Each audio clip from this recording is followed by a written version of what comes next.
తండ్రి గారు పిల్లారిశెట్టి సత్యనారాయణ గారు అంటే ఈ ప్రాంతంలో తెలియని వారు ఎవరు లేరు. మరి హరిబాబు గారి అన్నగారు గాంధీబాబు గారు వారు కాలం చేశారు. మరి ఇప్పుడు స్థలం గురించి పూర్వపరాలు ముందుగా పిల్లారిశెట్టి హరిబాబు గారు మాట్లాడిన తర్వాత మళ్ళీ తర్వాత నేను అన్నగారు మాట్లాడుతూ మనం ప్రెస్ మీట్ సమావేశం మనం ముగించుకుందాం అని చెప్పి సందర్భం నేను తెలియజేసుకుంటూ ముందుగా మనకు స్థలం దానం చేసినటువంటి కాంగ్రెస్ పార్టీ కార్యాలయానికి స్థలం దానం చేసినటువంటి పిల్లారిశెట్టి హరిబాబు గారిని మాట్లాడవలసిందిగా మీ తరపున కోరుతా ఉన్నా. వచ్చినటువంటి వివిధ హోదాలో ఉన్నటువంటి కాంగ్రెస్ నాయకులకు అందరికీ కూడా నా హృదయపూర్వక ధన్యవాదాలు. అలాగే ఈ ప్రెస్ మీడియా ఎలక్ట్రానిక్ మీడియా అందరికీ కూడా నా హృదయపూర్వక ధన్యవాదాలు. యాక్చువల్గా 1985-86 టైంలో పిల్లారిశెట్టి సత్యనారాయణరావు గారు అనేటువంటి మా నాన్నగారు ఆ యొక్క స్థలాన్ని కాంగ్రెస్ ఆఫీస్కి ఇవ్వటం జరిగింది. సుమారుగా 6.5-7 సెంట్ల మధ్యలో ఉన్నటువంటి ఆ స్థలాన్ని కాంగ్రెస్ వాళ్ళు ఆ రోజున సందా లింగయ్య గారు, బత్తుల వీరయ్య గారు, అలాగే పి రాజు, మిగతా వాళ్ళందరూ కూడా వచ్చి మా నాన్నగారిని రిక్వెస్ట్ చేస్తే దాన్ని కాంగ్రెస్ ఆఫీస్గా ఇవ్వటం జరిగింది. అది చాలా కాలం కూడా తెలుసు మీకు అందరికీ. దాని నుంచే అందరూ కూడా కాంగ్రెస్ పార్టీ తరఫున గెలవటం కూడా జరిగింది. పోయినసారి కూడా రేఖా కాంతారావు గారు ఆ పార్టీ కాంగ్రెస్ పార్టీ తరఫునే దాంట్లో గెలిచారు. తర్వాత అది ఏం జరిగిందో ఏమో నాకైతే తెలియదు. తర్వాత వాళ్ళు బీఆర్ఎస్ కార్యాలయం కింద మార్చుకున్నారు. అది అందరికీ ఇక్కడ ఉన్నటువంటి ప్రాతికేయులకు అందరికీ కూడా తెలిసినటువంటి విషయం. అది దాన్ని నేను కొత్తగా చెప్పాల్సినటువంటి ఏమీ లేదు. అది కాంగ్రెస్ ఆఫీస్కి ఇచ్చినటువంటి స్థలమే తప్ప ఇంకా అది బీఆర్ఎస్ ఆఫీస్కి మేము ఇవ్వలేదు. మేము ఇచ్చే టైంలో అసలు ఆ పార్టీయే లేదు. 85-86లో లేదు, ఆ పార్టీయే లేదు. కాబట్టి మేము కేవలంగా కాంగ్రెస్ పార్టీకి మేము ఇచ్చాము ఆ స్థలాన్ని. ఇంకేమైనా అడుగుతారని మీరు అడగండి. ఇప్పుడు కాంగ్రెస్ పార్టీ కార్యాలయానికి సంబంధించి స్థలదాత మీ ముందే ఇప్పుడు కాంగ్రెస్ పార్టీ కుటుంబంగా కాంగ్రెస్ పార్టీ మీద అభిమానంతో స్థలాన్ని కాంగ్రెస్ పార్టీ కార్యాలయం నిర్మాణం చేసుకున్న స్థలాన్ని మేమే దానం చేసినామని చెప్పేసి పిల్లారిశెట్టి హరిబాబు గారు స్వయాన వారే చెప్పినారు. అది 100% వాస్తవం. నాకు కూడా ఇక్కడ పుట్టి పెరిగాను. ఆ స్థలం సంగతి ఏంటో, వాళ్ళ రైస్ మిల్ సంగతి ఏంటో, ఆ రూట్ సంగతి ఏంటో పూర్తిగా అవగాహన ఉంది నాకు. ఊహ వచ్చిన దగ్గర నుంచి పూర్తి అవగాహనతోనే నేను వారు చెప్పినారు ఉన్న వాస్తవాన్ని, నేను కూడా వాస్తవాన్ని చెప్పాలని చెప్పేసి మీ ముందు ప్రజలకు తెలియాలని చెప్పేసి ఈ రోజున ఈ ప్రెస్ మీట్ ఏర్పాటు చేయడం జరిగింది. ఏదైతే పార్టీ ఆఫీస్కి మరి దానం చేసినారో పిల్లారిశెట్టి హరిబాబు గారు వారి కుటుంబ సభ్యులు దానం చేసినారు. ఆ స్థలానికి సంబంధించి చూసినప్పుడు పార్టీ కార్యాలయం స్థలం దానం చేయగానే పార్టీ కార్యాలయం బోర్డు పెట్టుకోవడం జరిగింది. ఆ స్థలంలో బోర్డు పెట్టుకున్న తర్వాత ఆ స్థలాన్ని ట్రాక్టర్లు బాగు చేసుకోవడం కోసం రామాచారి అనే వ్యక్తికి కూడా ఆ స్థలాన్ని కాంగ్రెస్ పార్టీ నాయకులు ఆ రోజున కిరాయికి కూడా ఇవ్వడం జరిగింది. ఆ తర్వాత కాంగ్రెస్ పార్టీ నిర్మాణం కోసం ఆ రోజున మరి ఆయన దగ్గర నుంచి తీసుకున్నాను. 2009లో ఆ రెంట్ ఖాళీ చేయించిన తర్వాత చారీ గారంటే బ్రాండెడ్ ట్రాక్టర్లు రిపేర్ చేసే చారిగా వారికి కిరాయికి ఇచ్చిన తర్వాత ఆడ కాంగ్రెస్ పార్టీ కార్యాలయం నిర్మాణం చేపట్టాలని 2009లో భూమి పూజ కూడా చేయడం జరిగింది.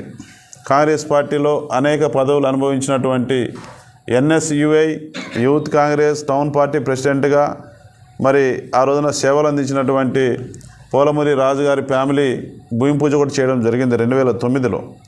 2010లో కాంగ్రెస్ పార్టీ కార్యాలయం నిర్మాణం కూడా పూర్తి అయిపోయింది. 2010లో పూర్తయింది.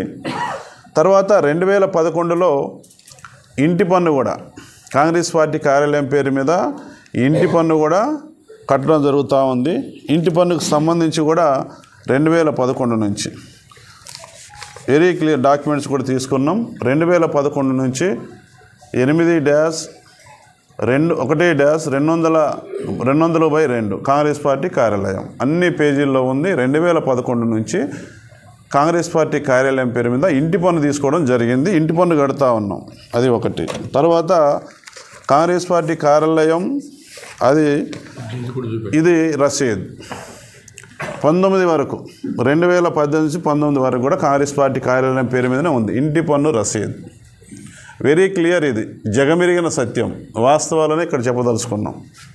ఏరే వాళ్ళలాగా ఏరే చెప్పనవసరం. ఇది ఇంటి పన్ను రసీద్ 2019 వరకు కూడా కాంగ్రెస్ పార్టీ కార్యాలయంగా వచ్చినటువంటి ఇంటి పన్ను రసీద్. తర్వాత 2000 ఏదైతే ఉందో 2012లో కరెంటు మీటర్ కాంగ్రెస్ పార్టీ కార్యాలయం పేరు మీద నేను లైన్ కూడా మార్కు చేసినాను. 2012లో కాంగ్రెస్ పార్టీ కార్యాలయం పేరుతోని అక్కడ సర్వీస్ నెంబర్ ఉంది, మీటర్ నెంబర్ దాని ఉంది. ఎప్పటి నుంచి ఉందో 12 నుంచి కూడా కాంగ్రెస్ పార్టీ కార్యాలయం కరెంటు బిల్లు కూడా కడతా ఉన్నాం. అదేవిధంగా మరి 14/6/2023 మరి అది నరేష్ పేరు మీద చందా హరికృష్ణ అనే వ్యక్తి దగ్గర కూడా నేను కొనడం జరిగింది. కాంగ్రెస్ పార్టీ కార్యాలయానికి అది ఇద్దామని 14/2023లో కొన్న తర్వాత కూడా నేను ఆ కొన్న డాక్యుమెంట్స్ కూడా మీకు చెప్తాను. ఇప్పుడు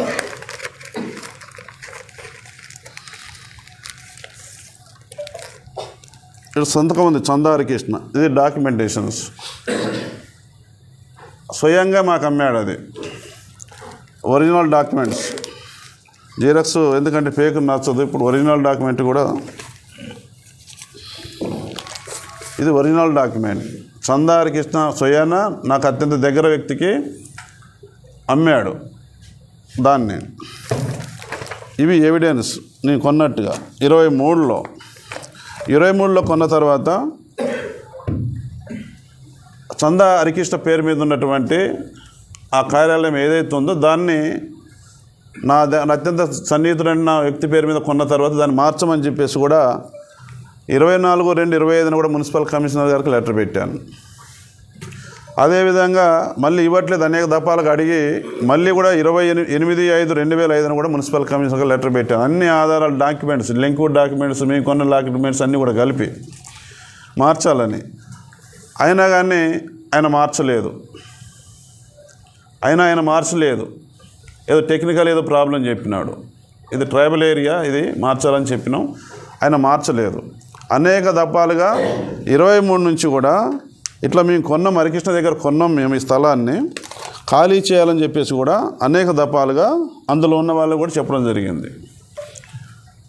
అందులో ఎవరైతే ఉన్నారో ఇప్పుడు దాన్ని కబ్జా చేసి వాళ్ళకు కూడా చెప్పడం జరిగింది, ఆ నాయకులు కూడా చెప్పడం జరిగింది. మా మనసుల ద్వారా ఖాళీ చేయండి, ఇట్లా కొన్నామని డాక్యుమెంట్స్ కూడా చూపించడం జరిగింది. రేపు మాపని వాయిదాలు పెడతా వస్తూ ఉన్నారు. ఇదే రేఖాకాంతారావు 2009లో కాంగ్రెస్ పార్టీలో గెలిచాడు ఎమ్మెల్యేగా. కాంగ్రెస్ పార్టీ కార్యకర్తలు శ్రేణులు యావత్తు కష్టపడితేనే ఆయన ఎమ్మెల్యే అయ్యిండు 2009లో. 2009లో ఎమ్మెల్యే అయ్యిండు. అయిన తర్వాత ఏటేడు తిరిగిండో ఏడు తిరిగి వచ్చిండో మీ అందరికీ తెలుసు. తర్వాత 2018లో 14లో టికెటే రాలేదు. 18లో మళ్ళీ కాంగ్రెస్ పార్టీ టికెట్ ఇచ్చింది. 2018లో కాంగ్రెస్ పార్టీ టికెట్ ఇచ్చిన తర్వాత గెలిచిన తర్వాత బీఆర్ఎస్ పార్టీలోకి జంప్ అయినాడు. ఆ రోజున టీఆర్ఎస్ పార్టీ ఇవాళ ఉన్న బీఆర్ఎస్ పార్టీలోకి జంప్ అయినాడు. బీపామేమో కాంగ్రెస్ పార్టీ ఇచ్చింది, అతను గెలిపించిందేమో పినపాక నియోజకవర్గంలో కాంగ్రెస్ పార్టీ కార్యకర్తలు అభిమానులు శ్రేణులు గెలిపించారు. గెలవకముందే ఆనాటి టీఆర్ఎస్ పార్టీ నాయకులు ఈనాటి బీఆర్ఎస్ పెద్దలు ఎవరైతే ఉన్నారో వాళ్ళకి అమ్ముడు పోయినాడు. గెలవకముందు గెలిస్తే మీ దాంట్లోకి వస్తున్నాను. ఇది జగమెరిగిన సత్యం. ఆ రోజున నేను ఎమ్మెల్యేగా నేను పోటీలో ఉన్నాను. నా పార్టీకి సంబంధించిన వాళ్ళు కూడా క్యాండిడేట్కి నన్ను పెట్టి వాడికి డబ్బులు ఇచ్చినాడు. ఆ రోజున ఎంత నీచమైన రాజకీయాలకు తెరలేపిందో బీఆర్ఎస్ పార్టీకి ఉదాహరణకు చెప్తా ఉన్నాను నేను. ఆ రకంగా గెలవగా నాటి వెళ్ళిపోయినాడు. ఇది పాట ఉంది కదా, పెళ్ళైన కొత్త ఇది జరుగుతుంది కాళ్ళపారని ఆరక ముందే, ఇది పాట మంచి పాట ఉంది కదా, ఏమైందని మా బాధతో విషాదంలో మాట్లాడే పాట. వెంటనే పార్టీ మారినాడు. పార్టీ మారిన తర్వాత కాంగ్రెస్ పార్టీ కార్యాలయాన్ని ఇందిరమ్మ భవన్, ఇందిరమ్మ అంటే ప్రపంచంలోనే ఆదరించి అభిమానించేటటువంటి జనం, అంత మంచి వ్యక్తి ఇందిరాగాంధీ గారు. ఇందిరమ్మ భవనం పెట్టినాం. ఇందిరమ్మ అంటే అందరూ కన్న తల్లి లాంటిది, తల్లి సమానురాలు. ఇందిరమ్మ భవన్ కాంగ్రెస్ పార్టీ కార్యాలయం పెడితే ఎంత దుర్మార్గంగా దాన్ని బీఆర్ఎస్ పార్టీ కార్యాలయంగా రంగులు వేసి, గులాబీ రంగులు వేసి బీఆర్ఎస్ పార్టీ కార్యాలయం అని మార్చడం అంటే దాన్ని ఏమంటారో ప్రజలే అర్థం చేసుకోవాలి. కన్న తల్లి లాంటి పార్టీ కాంగ్రెస్ పార్టీ, పాలు ఇచ్చినటువంటి పెంచినటువంటి కాంగ్రెస్ పార్టీని కన్న తల్లి రొమ్ము పైన మరి వాళ్ళ ఎగిరి తన్ని బీఆర్ఎస్ పార్టీలో పడిపోయినటువంటి వ్యక్తి రేగా కాంతారావు. అది దానికి సంబంధించి ఆయన గెలిచిండు, కాంగ్రెస్ పార్టీని కూడా బీఆర్ఎస్ పార్టీగా మార్చినటువంటి గనుడు. ఆ తర్వాత ఆ పార్టీ మాది, మా కాంగ్రెస్ పార్టీ కార్యకర్తల శ్రమ కష్టం ఉంది, కష్టపడ్డారు మా కార్యకర్తలు, కాంగ్రెస్ పార్టీ కార్యకర్తలు రూపాయి కూడబెట్టారు, ఆఫీసు నిర్మాణం చేసుకున్నాం అని చెప్పేసి కాంగ్రెస్ పార్టీ కార్యకర్తలు 2019 నుంచి 23 వరకు ఎన్నిసార్లు ఆయన అధికారంలో ఉన్నాడు, ఆయన పార్టీ అధికారంలో ఉంది, ఎన్నిసార్లు ఆఫీస్ కాడికి పోయినా. ఆనాడు కాంగ్రెస్ భద్రాద్రి కొత్తగూడెం జిల్లా డీసీసీ ప్రెసిడెంట్గా వర్మ వెంకటేశ్వరరావు గారు, కొత్తగూడెం ఎమ్మెల్యే, తర్వాత సిఎల్పి లీడర్ ఆ రోజున ఉన్నటువంటి బట్టి విక్రమార్క గారు, ఆనాడు ఎమ్మెల్యేగా ఉన్నటువంటి సీతక్క గారు, ఆ రోజు ఎక్స్ మినిస్టర్గా ఉన్నటువంటి బల్లాం నాయక్ గారు, ఇంకా పార్టీలో చాలామంది పెద్దలు ఆఫీసుకి స్వాధీనం చేసుకుందని వెళ్తే అనేక సార్లు బారికేడ్లు పెట్టి పోలీసుల్ని అడ్డుపెట్టి మరి పరాభవం చేసింది. కన్న తల్లి లాంటి పార్టీని కబ్జా చేసినటువంటి ఈ రేగా కాంతారావు పోలీసులతోని అవమానపరిచాడు కాంగ్రెస్ పార్టీ నాయకుల్ని, లీడర్ని, కార్యకర్తల్ని. అనేక సార్లు బారికేడ్స్ అడ్డుపెట్టినాడు. ఈ రోజు కాదు, ఇవాళ నిన్న వచ్చింది కాదు, ఇది అడ్డుపెట్టి ఆ రకంగా ఆఫ్ చేయడం జరిగింది.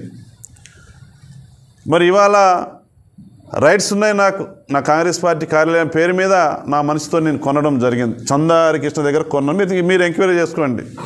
అమిన వ్యక్తి కూడా సిద్ధంగా ఉన్నాడు చెప్పడానికి. ఆషామాషిగా పోలే, ఆధారం లేకుండా పోడి పాయ వెంకటేశ్వర్లు విలువలేంటో తెలుసు, ఎవరిని ఎట్లా గౌరవించాలో తెలుసు. పునాది నుంచి నేను ప్రజా ఉద్యమాల్లో ఉన్నాను. ఇబ్బందులు, కష్టాలు, ఉద్యమాలు, పోరాటాలు చూసినాను. తెలంగాణ ఉద్యమంలో 500 కిలోమీటర్లు నడిచిన మనుగురు నుంచి ఖమ్మం వరకు. ఎవరు దొంగ సాటుకుంటారో, ఎవరు తెర మీదకి ఎప్పుడు వస్తారో, ఎవరు ఎట్లా తిరుగుతారో ఈ ప్రాంత జనానికి తెలుసు. పాయం ఏరే వాళ్ళతో అనిపించుకునే ఛాన్స్ ఇవ్వలేదు రాజకీయ జీవితంలో. సిన్సియర్గా చేయాలా, బతికినంతకాలం 10 మంది నచ్చే విధంగా, మెచ్చే విధంగా బతకాలని నేను ప్రయాణం చేస్తూ ఉన్నా. చివరి వరకు గట్లనే పనిచేస్తాను నేను. అడ్డుగోలు నాకు మాట్లాడడం నచ్చదు, తెలియదు కూడా, మాట్లాడలేను కూడా. చేతనైతే సాయం చేస్తాం, లేకపోతే కాదని చెప్పేటటువంటి మనస్తత్వం నాది. మీ అందరికీ తెలుసు, ఈ ప్రాంత ప్రజలకు తెలుసు. ఎమ్మెల్యేగా నేను 6 సార్లు పోటీ చేసిన ఈ నియోజకవర్గంలో 3 సార్లు ప్రజలు దీవించారు, ఆశీర్వదించారు బ్రహ్మాండంగా, అద్భుతంగా. నేను ఇవాళ ఆనాడు 2004లో ఎమ్మెల్యే గెలిచినప్పుడు బుర్గంపాడు నియోజకవర్గం కావచ్చు, తర్వాత 2 సార్లు పినపాక నియోజకవర్గం నుంచి ఎమ్మెల్యే గెలిచిన ఇప్పుడు కావచ్చు, అన్ని రంగాల్లో బ్రహ్మాండం అభివృద్ధి చేయడం జరిగింది. ఏమేమి అభివృద్ధి చేసినామో మీడియా మిత్రులుగా మీకు కూడా తెలుసు అని చెప్పేసి ఈ సందర్భంగా నేను తెలియజేస్తూ ఉన్నా. ఇవాళ మా కార్యకర్తలు నిన్న 100% ఏదైతే ఉందో నన్ను అనేక సార్లు అడిగినారు. నేను గెలిచిన దగ్గర నుంచి కూడా కాంగ్రెస్ పార్టీ కార్యాలయాన్ని స్వాధీనం చేసుకుందామని. నేను అనేక సార్లు న్యాయబద్ధంగా వెళ్దాం, గొడవలు మనకు పరిష్కారం కాదు, తగవలొద్దు మనకు. చాలాసార్లు నేను చెప్పినప్పుడల్లా మా కాంగ్రెస్ పార్టీ కార్యకర్తలందరూ ఓపిక పట్టారు, సహనంతో ఉన్నారు. వాళ్ళ బాధ ఆవేదన ఏంటంటే మన గవర్నమెంట్ వచ్చింది, మనం అధికారంలో ఉన్నాం, ఇప్పటికైనా మా ఆఫీసు రాదా, బాధ ఉంటుంది. ఆ కష్టం ఏంటో ఆ బాధ ఏంటో తెలిసిన వాళ్ళకు, దాన్ని నిర్మించుకున్న వాళ్ళకు ఉంటుంది ఆ బాధ కష్టం. ఆ రకంగా మా కాంగ్రెస్ పార్టీ కార్యకర్తలు ఆవేదనతో బాధతో నేను ఏ మండలం పోయినా కానీ పర్యటనకు చెప్పని వాళ్ళు లేరు, నాకు చెప్పని వాళ్ళు లేరు. కొద్ది రోజులు ఓపిక పట్టండి, చాలా ఓపిక పట్టారు మా వాళ్ళు. నిన్న కూడా కాంగ్రెస్ పార్టీ కార్యాలయం 100% మాది కాబట్టి, కాంగ్రెస్ పార్టీ ఆస్తి కాబట్టి, కాంగ్రెస్ పార్టీ కార్యకర్తలు కష్టంతో నిర్మించుకున్న కాంగ్రెస్ పార్టీ కార్యాలయం కాబట్టి నిన్న మా శ్రేణులందరూ వచ్చినారు ప్రశాంతంగా వెళ్ళి దాన్ని స్వాధీనం చేసుకుందాం కాంగ్రెస్ పార్టీ కార్యాలయం అని చెప్పేసి వెళ్ళారు. ఆడికి వెళ్ళిన తర్వాత బీఆర్ఎస్ పార్టీ సంబంధించినటువంటి కొంతమంది నాయకులు వెళ్ళగానే మా వాళ్ళు నేను అడిగిన పూర్తిగా అక్కడ ఎవరెవరు ఉన్నారు ఏంటి శివద వాళ్ళందరిని అడిగినాను. వాళ్ళే రెచ్చగొట్టే పద్ధతుల్లో వెళ్తూ ఉంటేనే నెట్టేసే కార్యక్రమం, దురుసుగా ప్రవర్తిస్తూ దురుసుగా మాట్లాడుతూ కాంగ్రెస్ పార్టీ కార్యకర్తల మీద చేయేసి గల్లా బట్టి నెట్టేసిన సందర్భంలో, కింద పడ్డ సందర్భంలో ఎంతమంది పోయినారు నిన్న, చాలామంది పోయినారు నిన్న. ఇక ఆ రకంగా వాళ్ళు చేస్తే మా వాళ్ళు కూడా ఆగలేరు కదా, ఆవేశం కోపంతో కడుపు మంటతో ఉన్నారు మా వాళ్ళు. మా పార్టీ ఎప్పుడు వస్తుందా మాకని చెప్పేది, పార్టీ కార్యాలయం ఎప్పుడు స్వాధీనం చేసుకుంటామని. ప్రశాంత వాతావరణంలో వెళ్ళి దాన్ని స్వాధీనం చేసుకొని తాళం వేసుకొని కలర్స్ అయిన మార్చుకొని ఇటు వద్దామని మా కార్యకర్తల యొక్క ఆలోచన. దీన్ని గొడవ రెచ్చిపోవడానికి మా కార్యకర్తలను కొట్టారు, మా కార్యకర్తలను రెచ్చగొట్టారు. గొడవ చేయడానికి ప్రీ ప్లాన్గా వాళ్ళు ఫోన్లు చేసుకొని వాళ్ళ నాయకుడితో ఫోన్లో గొడవ చేయండి, రచ్చరచ్చ చేయండి అని చెప్పేసి సిగ్నల్స్ ఇచ్చినారు. ఆ సిగ్నల్స్లోనే ఈ గొడవ అయింది తప్ప మా కాంగ్రెస్ పార్టీ కార్యకర్తలు నిన్నకు 100% ప్రశాంతంగా వెళ్ళి కార్యాలయాన్ని స్వాధీనం చేసుకోవడానికి వెళ్ళారు తప్ప ఎవరి మీదనో గొడవలు చేయాలనో తగవలు పెట్టుకోవాలని ఎవరికి లేదు. మా కాంగ్రెస్ పార్టీ కార్యకర్తలు నిన్న కాంగ్రెస్ పార్టీ కార్యాలయం స్వాధీనం చేసుకోవడానికి వెళ్ళినటువంటి ప్రతి ఒక్కరు కూడా వారు చేసినటువంటి నేను ఆ కార్యక్రమాన్ని నేను చాలా అభినందిస్తూ ఉన్నా. మంచిగా కార్యాలయం స్వాధీనం కోసం వెళ్ళారు, గొడవలు చేయడానికి వెళ్ళలేదని చెప్పేసి ఈ సందర్భాన్ని నేను తెలియజేస్తూ ఉన్నా. ఇక దీని మీద రేఖాకాంతరావు అనే మనిషి, ఈ రేఖాకాంతరావు అనే మనిషి నిన్న వచ్చినాడు. ఆయన నిన్న దాదాపు నేను ప్రెస్ మీటు దాదాపు 16 నిమిషాలు మాట్లాడినాడు. వాళ్ళు ఏముంది అది జరిగిన ఘటన ఏంటి, ఆయన చెప్పింది ఏంటి, నాకు నవ్వొచ్చింది. నాకు ఈరే గారు కూడా నవ్వారు, వీళ్ళు ఏముందని చెప్పేసి ఈరే గారు కూడా చూసినారు. 16 నిమిషాలు మాట్లాడాడు. ఒక పక్క చెమట్లు ఆరుతూ ఉన్నాయి, ఊగిపోతూ ఉన్నాడు. మందు తాగినోడు కొంచెం ఊగుతూ ఉంటాడు చూడు, కోపం మీద ఊగిపోతున్నాడు, చెమట్లు కారుతూ ఉన్నాయి. 16 నిమిషాలు వాళ్ళు ఏముంది, ఏం లేదు. వాస్తవాలు మాట్లాడాలి కదా, వాస్తవాలు చెప్పాలి కదా. నా ఇంటి పైన దాడి చేశారంటారు, ఆ మాట అనడానికి ఉండాలి కొద్దిగైనా. ప్రజాప్రతినిధి చేశాడు కదా అతను, నా ఇంటి పైన దాడి చేశాడు. ఆయన ఇంట్లో అది చూపించమనండి. ఇప్పుడు ఇంటి పని ఆయన పేరు మీద ఉందా, కరెంటు మీటర్ ఆయన పేరు మీద ఉందా? మా దగ్గర ఫైల్స్ అని తీసుకొచ్చినాం బాగా జాగ్రత్తగా, అన్నీ ఉన్నాయి, ఒరిజినల్ అన్ని డాక్యుమెంట్లు తీసుకొని వచ్చినాం. స్థల దాత కూడా ఇప్పుడు మీ ముందు చెప్పడం జరిగింది. ఇంతకంటే ఏం కావాలి, ఇంతకంటే ఏం కావాలి? 2 సార్లు కాంగ్రెస్ పార్టీ కార్యకర్తలు ఎమ్మెల్యేని చేసినారు, గౌరవం ఇచ్చారు. కాంగ్రెస్ పార్టీ కార్యకర్తలు కష్టంతో నిర్మించుకున్నటువంటి పార్టీ కార్యాలయాన్ని కూడా కబ్జా చేస్తావు నువ్వు. కబ్జాల కోరివి. రేఖాకాంతారావు అంటే కమిషన్ల కక్కుర్తి, కమిషన్ల కోరు, దందాల కోరు, ఇక తెలుసు, అన్నీ తెలుసు. అటువంటి వ్యక్తి ప్రజాస్వామ్యం గురించి మాట్లాడుతూ ఉన్నాడు. మొయినాబాద్ ఫామ్ హౌస్లో 100 కోట్లకు అమ్ముడుపోతే అడ్డంగా దొరికిన, ఏమంటారు, అడ్డంగా దొరికిన అమ్ముడుపోయే వాళ్ళు దొంగ అన్నారా? అది సీరియల్ లాగా వచ్చింది కదా, ఎన్ని నెలలు వచ్చింది, టీవీ పెడితే గదే సీరియల్. ఇక ఆయన ప్రజాస్వామ్యం గురించి మాట్లాడుతాడు. ఏం తెలుసు ఆయనకు ప్రజాస్వామ్యం గురించి? కాంగ్రెస్ పార్టీలో గెలవకముందే ఏరే పార్టీకి అమ్ముడుపోవడం, గెలిచిన తెల్లారి ఆడిపోవడం, నమ్ముకున్న కార్యకర్తల్ని అగౌరవపరచడం, మనోవేదన గురి చేయడం, గదేనా ఆయనకు తెలిసింది? అదే కాదు, ఇవాళ ఆ రకంగా చేస్తూ పార్టీని కార్యకర్తలు అవమానపరిచే పద్ధతుల్లో పోతుంటే రగలద కడుపు మంట ఉంటుంది, ఎవరికైనా ఉంటుంది. 2009లో రేఖాకాంతారావు ఎవరికి తెలియదు.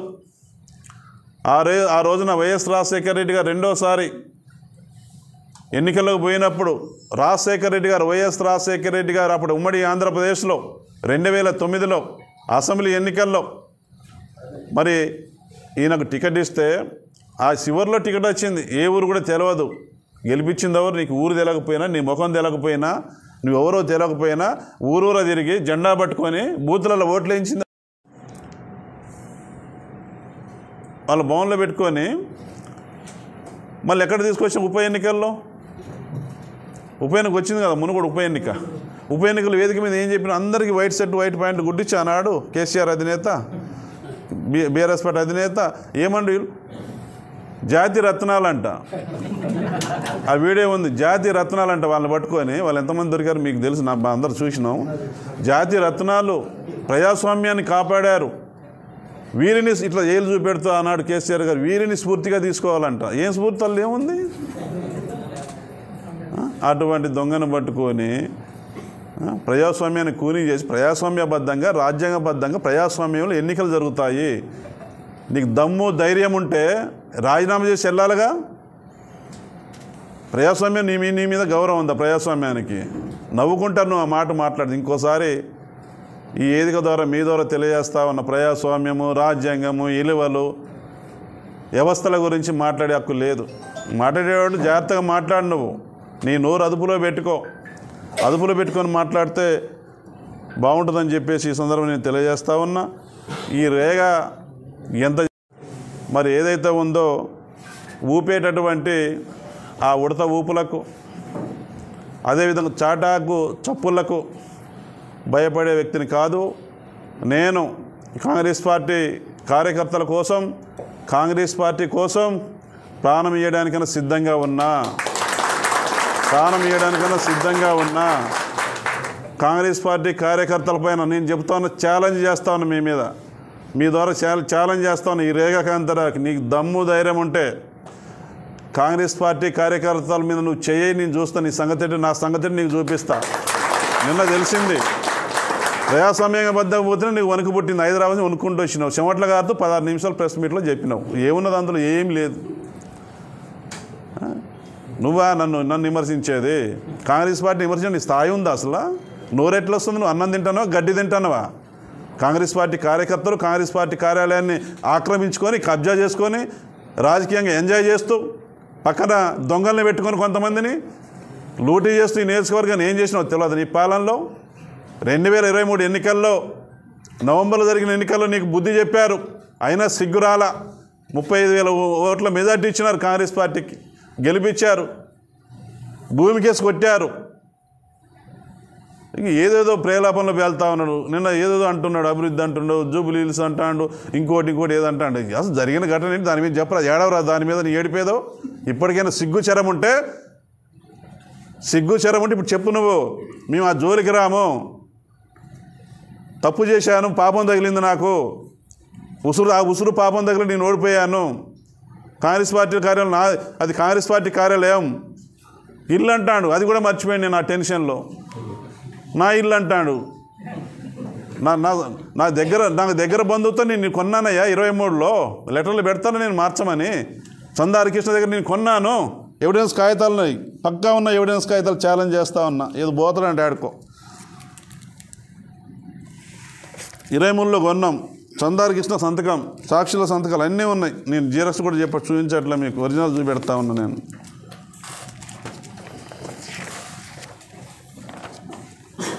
ఇక్కడ పెట్టినాడు హరికృష్ణ,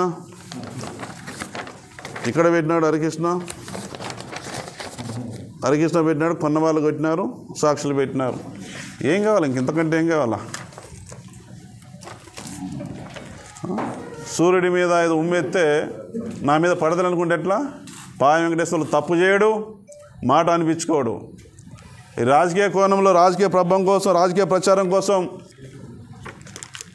ఏదో అనాలని, మాటలు అనాలని, ఏదో ఆరోపణ చేయాలని, రాజకీయంగా కొంచెం పబ్లిసిటీ చేస్తుందని నాన్ని చేయడం వల్ల ఏం కాదు. నువ్వు మంచిగా ప్రజలకు సేవ చేయి ఏదైనా రావాలంటే. నేనేంటో ఎలాంటి తెలుసు, నా మీద అన్న విమర్శలు చేసినా పాయ వెంకటేశ్వర వ్యక్తిత్వం ఏంటో ఎలాంటి జనానికి తెలుసు. ఇంకోటి ఉంది, నోటీస్ ఉంది నా దగ్గర, మున్సిపాలిటీ వాళ్ళు ఇచ్చిన నోటీస్ ఉంది, ఇది కూడా పెడతా.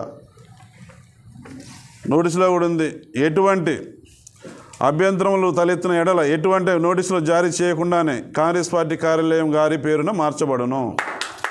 ఇంతకంటే ఏం కావాలా? ముద్ర వేసి ఉంది కదా, కమిషనర్ గారు ముద్ర వేసిన ఎట్లా వెళ్తాడు? వెళ్ళమని. నాకు కూడా రాజ్యాంగం అంటే గౌరవం, ప్రజాస్వామ్యం అంటే గౌరవం, వ్యవస్థలు అంటే గౌరవం, చట్టాలంటే గౌరవం. నేను వెళ్తా, న్యాయబద్ధంగా తెలుసుకుంటా. ఛాలెంజ్ వెనకవాడికి ఒక అడుగు అయ్యా, ఒక అంగుళం కూడా అయ్యా. నేను నా కాంగ్రెస్ పార్టీ కార్యకర్త న్యాయబద్ధంగా తెలుసుకుంటాం. ఇప్పటికైనా నువ్వు మాటలు కట్టిపెట్టి నీ కేకలు అరుపులు కాకి కేక కావు అన్నట్టుగా అవి బంద్ చేసుకో. ముందు నువ్వు ఫేస్బుక్లో పెడతాడు 2 సార్లు ఎమ్మెల్యే అని. ఫేస్బుక్లో ఏం పెడతాడండి? ఏమన్నా అందరూ నవ్వుతున్నారు. ఫేస్బుక్ అనగానే ఎవరు గుర్తుకొస్తారో తెలుసు. ఏంటి దేశంలో రాష్ట్రంలో ఏ ఎమ్మెల్యే పెట్టాడు? ఎందుకంటే అంతా ఆ రకంగా ఉంది. కాబట్టి నిన్న దేనికైనా సిద్ధం, దేనికైనా కాంగ్రెస్ పార్టీ కార్యాలయాన్ని స్వాధీనం చేసుకునే దాంట్లో న్యాయబద్ధంగా శాంతియుతంగా చేసుకునే దేనికైనా సిద్ధం. నిన్న చాటవార్త పేర్లు రాసేసినాడు. మా పార్టీ కార్యాలయం కోసం నా కార్యకర్తలు నేను కేసులైనా అరెస్టులు దేనికి భయపడం, ఖచ్చితంగా కొద్ది రోజుల్లో దాన్ని స్వాధీనం చేసుకుంటాం. అందులో ఏమాత్రం డౌట్ లేదు. ఇప్పటికే 2023లో బీఆర్ఎస్ పార్టీకి బుద్ధి చెప్పినారు. పినపాకలో రేఖాకాంతరాకు బుద్ధి చెప్పినారు. ప్రజలు చిత్తుగా ఓడించారు. ప్రభుత్వమే కూలిపోయింది, రాలేదు. ఇవాళ పార్లమెంట్ ఎన్నికల్లో 0 అయినారు. 8 బీజేపీ ఎందుకు గెలిచింది? బీఆర్ఎస్లో ఓట్లు వేయలేదా? అసెంబ్లీ ఎన్నికలు ఎంత పర్సెంటేజ్ వచ్చింది? 35 వచ్చింది, 35% వచ్చింది. పార్లమెంట్ ఎన్నికల్లో 15% ఎందుకు పడిపోయింది? ఆ ఓట్లు ఎందుకు బీఆర్ఎస్కి పోయినాయి? వాళ్ళు ఎందుకు గెలిచారు? మీరు ఎందుకు గెలవలేదు? అమ్ముడు పోలేదా? లోపాయకర ఒప్పందం జరగలేదా? బీఆర్ఎస్ బీజేపీ ఒకటే. రేపు మీ పార్టీ ఉంటుందో ఉండదో తెలియదు, గుర్తుపెట్టుకో. రేగా పింక్ కలరు, మరి రేపు ఏ కలర్లోకి పోతావు నువ్వు ఎప్పుడే గుర్తుపెట్టుకో. ఈ ఎన్నికల్లో, స్థానిక ఎన్నికల్లో ఉంటూ అరకొరగా ఏదో పోటీ చేస్తావు. పోటీ చేసిన వల్ల నీ వల్ల ఒరిగేది లేదు, వచ్చేది లేదు, పోయేది లేదు. రేపు అన్ని బ్రహ్మాండమైన పథకాలు ఇవాళ కాంగ్రెస్ పార్టీ ప్రభుత్వం ముఖ్యమంత్రి రేవంత్ రెడ్డి గారు ఇస్తూ ఉన్నారు. గుర్తుపెట్టుకో. ఈరోజు మీడియా ద్వారా ప్రజలకు తెలియజేస్తాను, నీకు తెలియజేస్తా ఉన్నా. రేపు వచ్చే జనరల్ ఎన్నికల నాటికి మీ పార్టీ ఉండదు, గుర్తుపెట్టుకో. జాగ్రత్తగా అడ్డుగోలు మాట్లాడితే నాలుకని అడ్డంగా చీరుస్తాం, ఊరి వదిలిపెట్టాం. ఖబర్దార్ రేగా.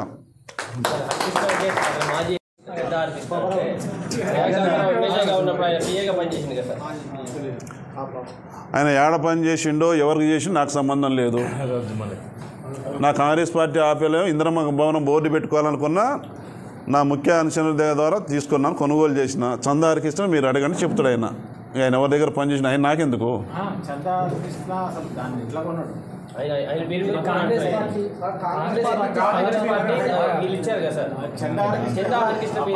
అదే ఓకే. ఇక అందులో పోతే చాలా ఉంది కదా, ఓకే. చట్టాలను గౌరవిస్తాం, హక్కుల్ని గౌరవిస్తాం. అదే చట్టంలో ఆయన ఇంటి పన్ను నేను చూసుకోకటి 10 సార్లు ఆయన పేరు ఉంది కాబట్టి కొన్నాను. కమిషనర్కి లెటర్ పెట్టినాను.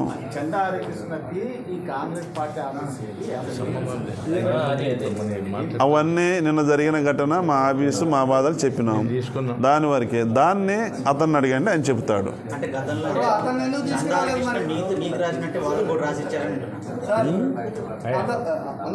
ఇప్పుడు స్థలదాతను ఇచ్చారు, ఓకే. మరి భవనాన్ని ఎవరి దగ్గర నుంచి అయితే మీరు కొన్నారో మీ సన్నిహిత వ్యక్తి, మరి ఆ హరికృష్ణని ఇక్కడ ఎందుకు కూర్చోబెట్టారు? అడగండి బ్రదర్, చెప్తాడు ఆయన. ఇక్కడ స్థలదాతను కూర్చోబెట్టారు కదా, ఆయన ఇప్పుడు నేను ఇది స్థలదాత, ఓకే. ఆయన కూడా నేను ఫోన్ చేసిన, ఓకే బ్రదర్ మీరు అడిగిన చెప్తే ఎవరు మాట్లాడకండి బాబు, మీరు ఎవరు మాట్లాడరు. అతను కూడా ఫోన్ చేసిన, హైదరాబాద్లో ఉన్నాడు. ఆయన అడగండి, చెప్తాడు. లేడు, లోకల్ లేడు. చందారికృష్ణ ఆయన ఎందుకు తీసుకురాలేదంటే ఆయన లోకల్ లేడు, హైదరాబాద్లో ఉన్నాడు. నేను ఫోన్ చేసిన, లేకపోతే ఆయన కూడా వచ్చేటోడు. ఇంకా చెప్పండి, అది అడగండి, ఆయన అడగండి. ఆయన ఆన్సర్ చెప్తాడు కదా. నేను నాకు తెలియదు, ఇప్పుడు మీరు చెప్పేవారు కూడా తెలియదు. ఓకే.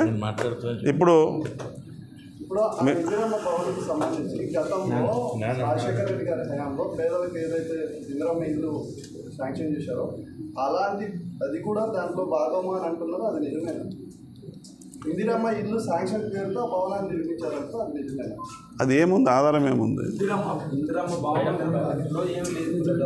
అదేముంది? కాంగ్రెస్ పార్టీ ఇందిరమ్మ ఇల్లులకు సంబంధించి ఆ ఇల్లు శాంక్షన్ చేశారనేది ఒక లే బాబు, ఎవరు మాట్లాడకండి బాబు, ఎవరు మాట్లాడండి. లేదు, అలాంటిది ఏం లేదు బ్రదర్.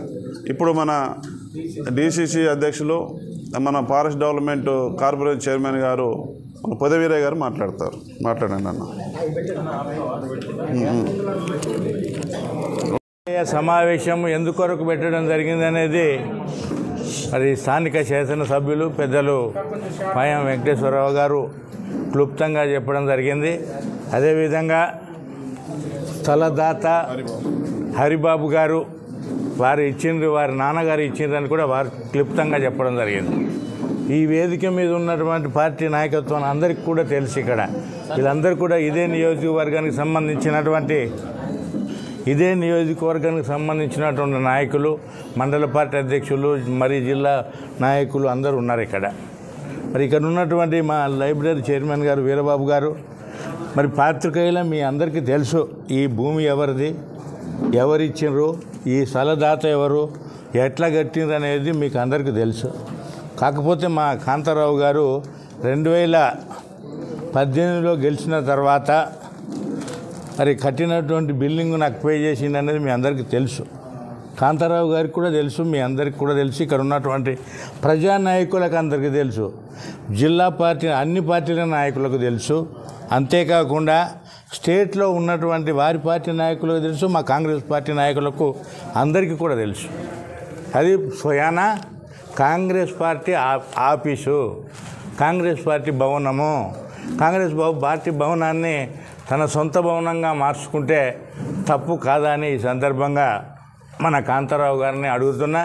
ప్రజాస్వామ్యము అంటే మరి ఉన్నటువంటి ఏదైతే పార్టీలో గెలుస్తామో ఆ పార్టీలో ఉన్నటువంటి బిల్డింగులని, స్థలాలన్నిటిని తీసుకొని వెళ్ళిపోయి వేరే పార్టీలో చేరడమే ప్రజాస్వామ్యం అని ఈ సందర్భంగా మన రేగ కాంతారావు గారిని ప్రశ్నిస్తున్నాం. ముఖ్యంగా ఒకటి బాగా గుర్తుపెట్టుకోవాలి, మనకు అన్నం పెట్టినటువంటి తల్లి కాంగ్రెస్ పార్టీ, చూసినటువంటిది కాంగ్రెస్ పార్టీ. ఈరోజు ఆయన ఈ స్టేజ్కి రావడానికి గల కారణం కూడా కాంగ్రెస్ పార్టీ. మీ అందరికీ తెలుసు, పాత్రికేయులకు తెలుసు, ఈ వేదిక మీద ఉన్నటువంటి నాయకులకు అందరికీ కూడా తెలుసు. కానీ ఆయన నాది అని ఆయనేదో సొంత డబ్బులతోటి కట్టినట్టుగా చెప్పడం అనేది సరైన పద్ధతి కాదు. ఇక్కడ రాజుగారు ఉన్నారు, ఇక్కడ పెద్దలు చాలా మంది ఉన్నారు అక్కడ. మరి వీళ్ళందరికీ తెలుసు, మరి అందరూ కలిసి కట్టినటువంటిదే భవనం. ప్రజలు అక్కడ ఉన్నటువంటి అందరి కార్యకర్తల యొక్క కష్టార్జితం కట్టినటువంటి భవనాన్ని ఈరోజు బీఆర్ఎస్ భవనంగా మార్చి, మరి నిన్న మా శాసనసభ్యులు పాయం వెంకటేశ్వర్లు గారు తీసుకున్న నిర్ణయం, కాంగ్రెస్ పార్టీ నాయకులందరూ కలిసి, కార్యకర్తలందరూ కలిసి తీసుకున్న నిర్ణయం, ఆ నిర్ణయానికి నేను స్వాగతిస్తున్నా, గౌరవిస్తున్నాం. ఎందుకంటే వాళ్ళకు సంబంధించిన భవనాన్ని వాళ్ళు స్వాధీనం చేసుకుంటే తప్పేంటని ఈ వేదిక ద్వారా మా కాంతారావు గారిని ప్రశ్నిస్తున్నా. వాళ్ళు చేసింది ఏం తప్పు కాదు, నువ్వు దొంగిలించినావు కాబట్టి దాన్ని గుంజుకున్నారు మా వాళ్ళు, అంతే తప్ప ఇంలేదో నీ మీద ద్వేషంతోటో లేకపోతే పగతోటో లేకపోతే ఇంకో ఉద్దేశంతో కాదు అనే విషయాన్ని ఈ సందర్భంగా కాంతారావు గారికి నేను హెచ్చరిస్తున్నా. ఒకటే, మనం ఏదైనా పార్టీకి వెళ్ళిపోయినప్పుడు ఆ పార్టీని వదిలేసి వెళ్ళిపోవాలి తప్ప మరి ఆ పార్టీ సంబంధించినటువంటి తీసుకొని వెళ్ళి నాది అని చెప్పడం అనేది సిగ్గుచేటు. ఈ ఖమ్మం జిల్లాలోనే కాదు, ఈ యావత్ తెలంగాణలోనే బీఆర్ఎస్ పార్టీ నాయకులకు కానీ కాంగ్రెస్ పార్టీ నాయకులకు కూడా అందరికీ తెలుసు. దాని కొరకు మేము ఎన్ని రోజులు ధర్నా చేసినాం నాగన్న? నెల రోజులు ధర్నా చేయడం కూడా జరిగింది ఇక్కడ. అయినా పట్టించుకోలే, ఈమనంటే కూడా ఇయ్యలే. మరి రకరకాల దొంగ పత్రాలు సమర్పించి, మరి దొంగ పత్రాలు చేసి, మరి ఈరోజైతే మీరు సాక్షాత్ ఎవరైతే ఇచ్చిండ్రో మన హరిబాబు గారు మీకు క్లుప్తంగా చెప్పిండ్రు, వాళ్ళ నాన్నగారు ఇచ్చిండ్రని మీకైతే అందరికీ అర్థమైంది. కాబట్టి మన కాంతారావు గారు ఆయన ఏమంటున్నాడు అని అంటే, మేజర్గా ఏదో నేను కట్టుకున్నాను దాన్ని దొంగలించారు, ఏదో దుండగులు అని లేకపోతే గుండాలనే పదం మాట్లాడుతున్నాడు. ఏదైతే తప్పని ఈ వేదిక ద్వారా కాంతారావు గారిని హెచ్చరిస్తున్నా. నువ్వే గుండావు, నువ్వే బద్మాషివే. ఎందుకు అనంటే ఉన్నటువంటి బిల్డింగ్ని స్వాధీనం చేసుకొని మరి మా బిల్డింగ్ మాకు కావాలని ఏ పార్టీ వాళ్ళు ఆ పార్టీకి సంబంధించిన కార్యాలయాన్ని గుంజుకుంటారు తప్ప ఊరుకోరు కదా. కాబట్టి నీదే తప్పు. నువ్వు గుండాలని కానీ ఇదని కానీ అదని మాట్లాడడం చాలా పొరపాటు. ఈ వేదిక ద్వారా నేను కాంతారావు గారిని హెచ్చరిస్తున్నా. ఈ సమాజంలో నీ గురించి ఈ పట్టణంలో ఉన్న ప్రజలందరికీ తెలుసని ఈ వేదిక ద్వారా కూడా హెచ్చరిస్తున్నా. ఎప్పటికీ ఇలాంటి పనులు చేయకు, చాలా బుద్ధిగా బతుకు, బుద్ధిగా వ్యవహరించు. మరి దొంగలను వేసుకొని లంగాలను వేసుకొని మరి ఇంకా రకరకాలైన భూములు కానీ జాగాలు కానీ వేసుకోవద్దని ఈ సందర్భంగా వారిని హెచ్చరిస్తూ, అంతేకాకుండా ముఖ్యంగా ఈరోజు మీరు బాగా ఆలోచించాలి. ఎందుకు ఆలోచించాలి నేనంటే, ఆ రోజున మేము సిఎల్పి నాయకుడు బట్టి విక్రమార్క గారు, నేను, మరి ఆనాడు ఉన్నటువంటి మా నాయకత్వం అంతా కూడా, ఈ వేదిక మీద ఉన్న నాయకులందరూ కూడా ఆ రోజు కాంగ్రెస్లో ఉన్నారు చాలామంది, అందరూ కూడా రావడం జరిగింది. ఆ రోజు ఆ ప్రాంతానికి కూడా పోనీయలే మమ్మల్ని. ఆనాడు ఉన్నటువంటి డిఎస్పి గారు కానీ ఇక్కడ ఉన్నటువంటి పోలీసు వ్యవస్థ అంతా కూడా వాళ్ళకి సపోర్ట్ చేసి, మేమేం చేయలేని స్థితిలో నెల రోజులు ధర్నా చేసినా, ఏది చేసినా పట్టించుకున్న నాదుడు లేరు. ఇది కాంతారావు గారికి తెలియదా? ఇవాళ అన్నీ చిలుక పలుకు పలుకుతున్నాడు. ఈరోజు ఏదో పెద్దగా మొత్తం ఈ దేశాన్నే, ఈ జిల్లానే, ఈ పినపాక నియోజకవర్గాన్నే మొత్తం నేనేదో ఏలినా బాగు చేసిందని మాట్లాడతాడు. ఇది పొరపాటు అని ఈ సందర్భంగా గుర్తు చేస్తున్నా. నువ్వు పార్టీ మారిన తర్వాత పార్టీలో మారిపో. కాంగ్రెస్ నీకు సంబంధించినటువంటి భవనాలు కానీ భూములు కానీ తీసుకుపోతానంటే ఇక్కడ ఉన్నటువంటి పార్టీ నాయకత్వం అంతా ఎవరు ఊరుకోరు, ఎవరు ఊరుకుంటానికి సిద్ధంగా లేరు. ఎవరు కూడా ఇక్కడ అలాంటి వాటి జరిగితే కూడా తప్పకుండా ఇంకా పరిస్థితులలో కూడా నీకు పరిణామాలు ఉంటాయి. నువ్వు ఇంకోటి భవనం కట్టుకో. ఏదో మీ బీఆర్ఎస్ నాయకులు ఉన్నారు కదా, వాళ్ళ ద్వారా ఇంకో భవనం కట్టుకో. నీ పార్టీకి నాయకత్వానికి కాంగ్రెస్ పార్టీ రంగులన్నీ తీసి బీఆర్ఎస్లు రంగులు వేసి, మరి ఇందిరా భవన్ అని పెట్టినటువంటి పేరుని ఈరోజు తెలంగాణ భవన్ అని పేరు పెట్టిన ఘనత కాంతారావు గారిది కాదా అని ఈ వేదిక ద్వారా కాంతారావు గారిని హెచ్చరిస్తూ, దీని గురించి నువ్వు ఏది చెప్పినా ఇది పూర్తిగా శుద్ధ తప్పు, పొరపాటు. ఇది పబ్లిక్ అందరికీ తెలుసు కాబట్టి ఇప్పటికైనా దాని జోలికి వచ్చినా, దానికి వార్తకు వచ్చినా కాంగ్రెస్ పార్టీ కార్యకర్తలు ఎవరు ఊరుకోరని ఈ సభ ద్వారా కాంతారావు గారిని హెచ్చరిస్తూ, వాళ్ళ పార్టీ నాయకత్వం అందరూ కూడా హెచ్చరిస్తున్నా, వాళ్ళ పార్టీ బీఆర్ఎస్ పార్టీ వాళ్ళని. ఎందుకంటే మీ అందరికీ కూడా తెలుసు అది ఒరిజినల్ కాంగ్రెస్ పార్టీ భవనము. ఆ భవనాన్ని ఆక్రమించుకోవాలనో ఇంకేదో చేయాలని చేద్దామంటే కూడా ఎవరు ఊరుకుంటాగా సిద్ధంగా లేరు అనే విషయాన్ని మరోమారు మీ అందరికీ తెలియజేసుకుంటూ, ఈ అవకాశం ఇచ్చిన పాత్రికేయ మిత్రులకు కూడా ప్రత్యేక మీ అందరికీ ధన్యవాదాలు తెలియజేసుకుంటున్నాం. ఏది ఈ అయ్యన్నొద్దు భయ, అయ్యా భయ అయ్యన్నొద్దు, నీకు వద్దు అయ్యి, అది తర్వాత చెప్తాం. ఇప్పుడు అది సందర్భంగా, ఇది సందర్భంగా అది నాన్న. మీ అందరికీ ప్రత్యేక నమస్కారాలు.